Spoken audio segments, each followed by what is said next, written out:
Ya aproba este día el Consejo Local con la resolución del concejal Josephine Pareja que propone para temporariamente prohibir el uso del helmet adentro del 5 km radius na ciudad. Según con Pareja, durante la sesión del Consejo en Antes-Aga, tiene que hacer una celebración del Zamboanga Hermosa Festival. Takre según él, que hay grande ayuda en la implementación de la seguridad durante la ocasión. Por causa que más pronto puede conocer con el magatamunta ng motorsiklo, en tal caso man ay kada estos envuelto na algo suceso.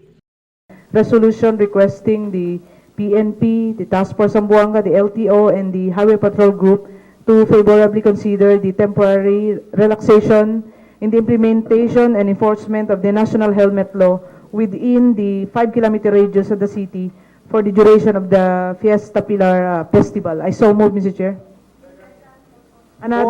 For security purpose. Yes, for security purposes, Mr. Chair.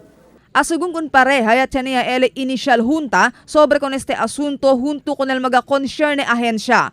Un ley nacional el uso del helmet y hindi con puede man supersede el un resolución, ordinanza o orden ejecutivo del un ciudad. Por causa con ya habla si Pareja, kaya koordina ya ele na mga concerne ahensya que implementa con el helmet law igual al traffic section del Mando Policía Local, Land Transportation Office o LTO y otro pa mga implementing body.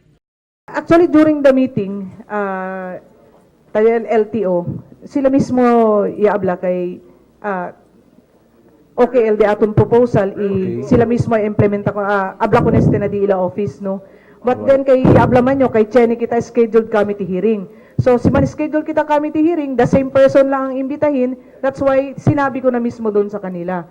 At nagkaroon na ng consensus yung grupo doon na we will implement this for the whole duration of the Zamboanga Hermosa Festival.